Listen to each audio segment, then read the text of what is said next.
तो last class में हमने ब्रांचिंग स्टेटमेंट स्टार्ट किया था, जिसमें हमने कंडीशनल ब्रांचिंग स्टेटमेंट्स, इससे हमने यूज किया था कंडीशनल ब्रांचिंग स्टेटमेंट को, और इसमें इफ एल्स के बारे में हमने पढ़ा था। आज की क्लास में हम सेलेक्ट केस, जिसको हम स्विच केस भी कहते हैं, जो कि मल्टी वे ब्रांचिंग है, इसके बारे में हम देखेंगे। ठीक है, तो इसकी जो वर्किंग है वो काफी सिंपल होती है। इसका जो सिंटेक्स है बिल्कुल सी के जैसा मिलता जुलता होता है। इसमें आपको करना क्या रहता है कि एक वेरिएबल लेना होगा, उसमें कुछ वैल्यू देनी होगी। मैं फॉन्ट थोड़ा सा बड़ा कर देता हूँ। आपने एक वेरिएबल में एक वैल्यू दे दी है, आप स्विच स्टेटमेंट बनाएंगे। स्विच स्टेटमेंट को आप करली ब्रैकेट्स के अंदर रख सकते हैं, और इस करली ब्रैकेट के अंदर मल्टीपल केसेस बना सकते हैं। आपको बस ये याद रखना है कि जो आप केस बनाएंगे, केस 1, 2 इस तरीके से जो बनाते हैं, इन सभी केसेस में आपको ये ध्यान देना होगा कि कोई भी जो केस नंबर है वो रिपीट ना हो। क्लियर है? तो इस तरीके से आपको एक ऑप्शन मिल रहा है कि आप मल्टीपल केसेस यहाँ पर क्रिएट कर सकते हैं।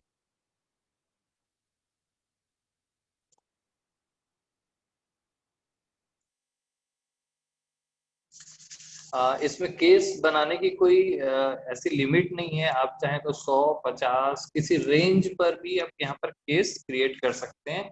इस केस के अंदर आपको कुछ स्टेटमेंट्स लिखने होते हैं। मैंने यहाँ पर स्टेटमेंट 1 लिखा है। इसका मतलब है कि यहाँ पर आप कुछ स्टेटमेंट ब्लॉक लिख सकते हैं, 1, 2, 3, 4, 5, 1000 लाइन का भी ब्लॉक हो सकता है। वैसे ही हर केस में कुछ स्टेटमेंट ब्लॉक्स आप यहाँ पर लिख सकते हैं। मैंने शॉर्ट में स्टेटमेंट के लिए HTML लिख दिया है। ये इसका सिंटेक्स है। इसके बाद इसको आगे बढ़ाने के लिए यहाँ पर इस तरीके से डॉट दिखा देते हैं। डॉट का मतलब होता है कि 3 के बाद आप कितने भी केस बना सकते हैं, और लास्ट में लिखते हैं केस n की वैल्यू कुछ भी हो सकती है।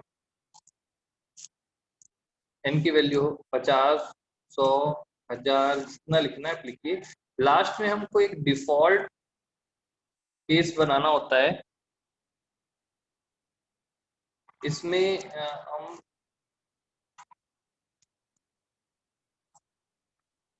डिफॉल्ट स्टेटमेंट लिखते हैं। क्लियर? तो जो डिफॉल्ट स्टेटमेंट होता है वो क्या काम करता है कि अगर आपका कोई केस मैच नहीं होता, अगर आपका कोई भी केस मैच नहीं हो रहा है, तो आपका डिफॉल्ट स्टेटमेंट जो है वो एग्जीक्यूट होगा। क्लियर है? तो ये आपका सिंटेक्स है सेलेक्ट केस का या स्विच केस का, और इसको मल्टी वे ब्रांचिंग कहते हैं। यहाँ पर आप इंडेक्स वैल्यू देंगे। इंडेक्स वैल्यू जो होती है उसी का काम होता है कंट्रोलिंग करना। अगर इंडेक्स वैल्यू इस केस से मैच होती है तो ये वाला केस होगा। इंडेक्स वैल्यू इससे मैच होगी तो सिर्फ ये वाला रन होगा।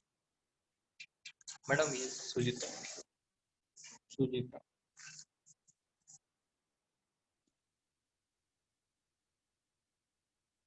ये अगर इंडेक्स वैल्यू इससे मैच हो तो क्या होगा, यहाँ पर ये एग्जिट होगा।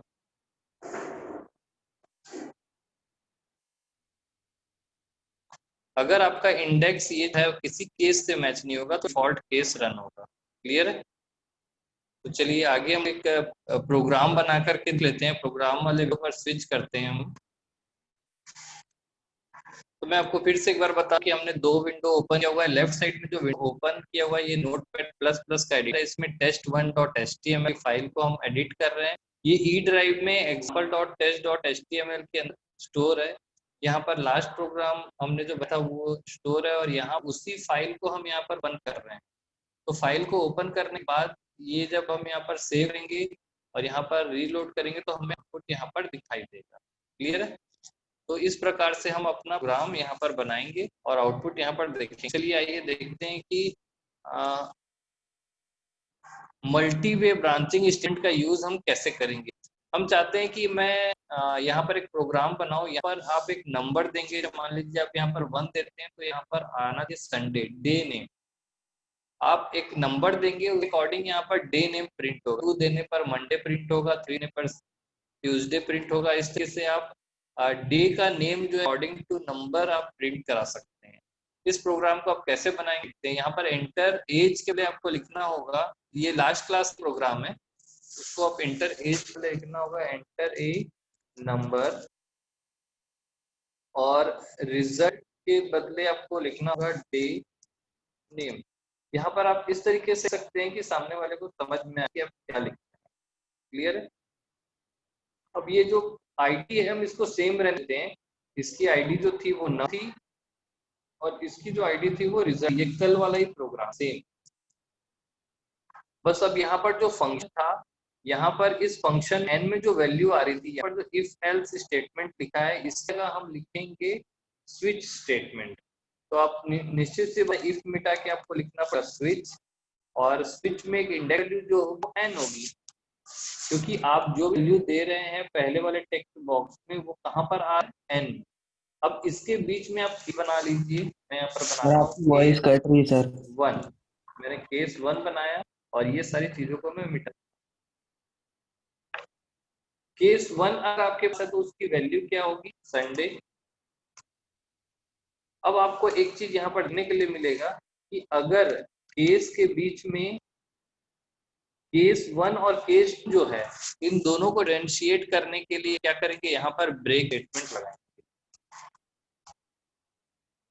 अगर आप ब्रेक स्टेट नहीं लगाते हैं तो केस 1 और केस 2 को सिंगल यूनिट लेगा हमारा प्रोग्राम और दोनों को एक साथ एग्जीक्यूट करेगा। तो इन दोनों को अलग करने के लिए जब भी केस 1 के स्टेटमेंट्स खत्म होंगे, यहाँ पर तो एक स्टेटमेंट है, अगर मल्टीपल स्टेटमेंट्स होंगे और ये स्टेट खत्म होंगे तो आपका ये जो दिख रहा है ब्रेक स्टेटमेंट लगा। क्लियर है?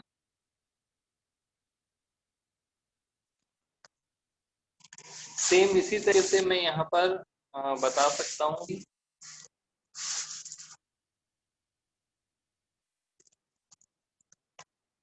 मंडे, और इस प्रकार से जो स्टेटमेंट है इसको मैं 7 बार कॉपी कर लूंगा। यहाँ पर केस 3 और ट्यूसडे, केस 4 होगा वेडनेसडे,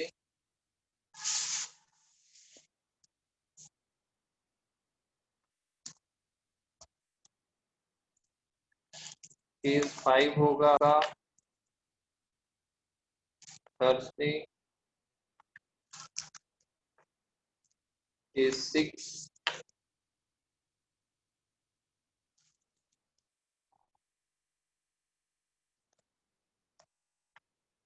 और केस 7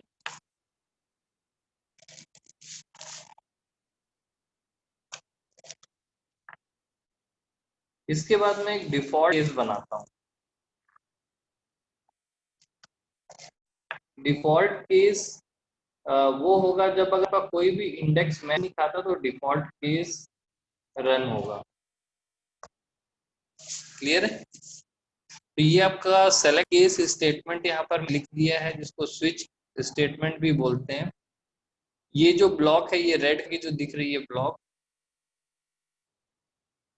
इसके जगह कल इफ एल्स लिखे थे। आप एक बार फिर से देख सकते हैं, फिर से को बता रहा हूँ, हमने एक फॉर्म टैग बनाया है।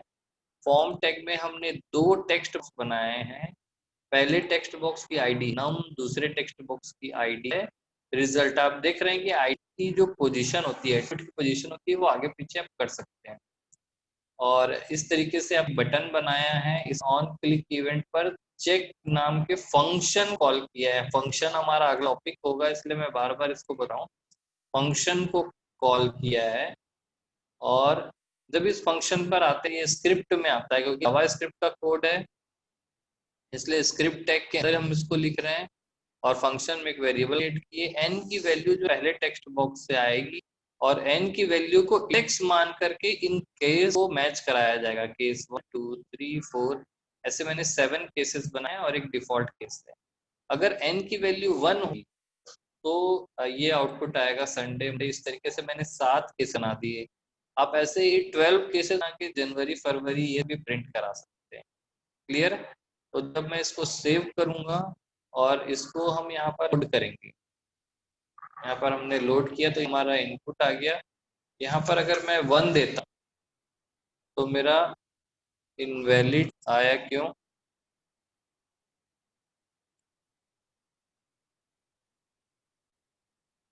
यहाँ पर कुछ वैल्यू मिस्टेक हुई है। हमारा जो प्रॉब्लम था, यहाँ पर जो प्रॉब्लम है हमारा, उसको देखेंगे हम। सिंपल सी प्रॉब्लम है कि हम यहाँ पर डबल कोट लगा इसको स्ट्रिंग मैच करा लेते हैं। डेटा टाइप प्रॉब्लम है ये, तो हम यहाँ पर भी फिलहाल कन्वर्ट ना करके, टाइप कास्टिंग ना करके उसको एज ए स्ट्रिंग ले लेते हैं। तो आप यहाँ पर देखेंगे कि हम यहाँ पर कोई इंडेक्स वैल्यू दे हैं और उस इंडेक्स वैल्यू से जो केस मैच होता है, सिर्फ वही स्टेटमेंट ब्लॉक एग्जीक्यूट होगा। ठीक है, अब हम इसको रन करके जब लो करेंगे और यहाँ पर जो भी आप नंबर देते हैं अकॉर्डिंग यहाँ पर डे नेम को प्रिंट होता हुआ दिखेगा। इसके अलावा अगर आप कोई एडिशनल नंबर देते हैं तो इनवैलिड आएगा, जो कि डिफॉल्ट केस को रन करता है। यहाँ पर आप देख सकते हैं कि मैंने डिफॉल्ट केस बनाया हुआ है।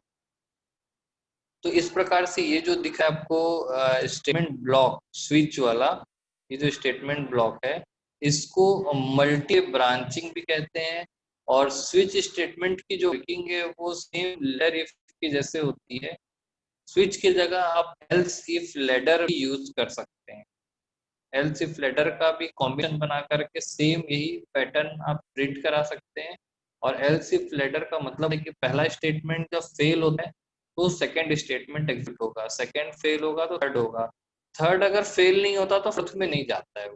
ये लेटर इफ की वर्किंग होती है।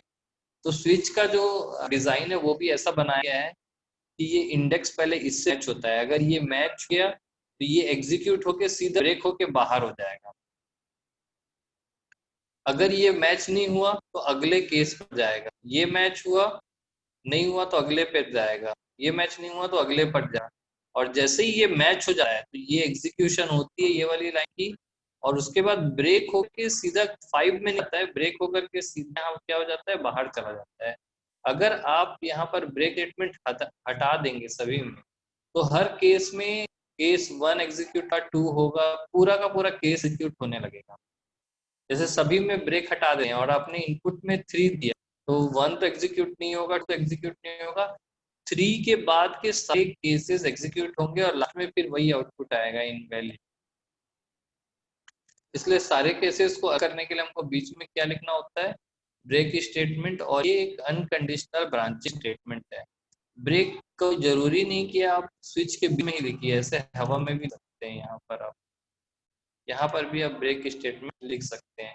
ब्रेक स्टेटमेंट की वर्क सीधा ये होती है कि वो अपने बाद आने वाले ये वाले ब्रैकेट पर जंप करता है, ऐसे वाले ब्रैकेट पर। तो अगर यहाँ पर आप ब्रेक लिखे ना तो इस फंक्शन के बाहर हो जाएगा, ये फंक्शन के बाहर है देखिए, क्योंकि इस फंक्शन के ओपन के अंदर लिखा हुआ है। तो यहाँ पर जब मैं ब्रेक दूंगा तो डायरेक्ट वो कहाँ पर जंप करेगा, ये वाले इस फंक्शन पे जंप करेगा। तो जो आपका जो स्विच के वाला जो बॉडी है वो एग्जीक्यूट ही नहीं होगा, यहाँ से डायरेक्ट जंप करेगा वो कहाँ पर, यहाँ पर।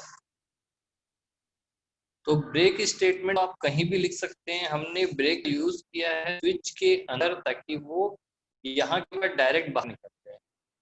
क्लियर है? तो ये आपका जो प्रोग्राम जिसमें वीक डे नेम को प्रिंट करा सकते हैं कोई नंबर दे करके, और इस टेबल की डिजाइन तो आप अच्छे से कर ही सकते हैं। अच्छा सा एक सुंदर डिजाइन बना लीजिए, उसमें कुछ सीएसएस वगैरह कलर वगैरह लगाना है लगा सकते हैं, और ऐसा आप प्रिंट करा सकते हैं। आप देख रहे हैं जावा HTML को अलाउ कर रहा है कि वो कुछ कैलकुलेशंस परफॉर्म कर सके, कुछ कैलकुलेशंस यहाँ पर फॉर्म कर सके। अब जैसे मैं चाहता हूँ कि मैं 1 दूं तो यहाँ पर मंडे आए, संडे ना क्या आए, मंडे आए। तो यहाँ पर हम कुछ नहीं करेंगे, सीधा लिखेंगे n प्लस प्लस। आप जो वैल्यू देंगे n, अगर आप देते हैं 1 तो यहाँ पर क्या होगा, 2 हो जाएगा ये। क्लियर है? जब मैं यहाँ पर सेव करूंगा और करूंगा तो 1 देने पर ओके, अभी प्लस प्लस नहीं होगा, ठीक, इसको छोड़िए। चलिए हम लोग देखते हैं ये इसमें कोई आपको कोई डाउट आप लोग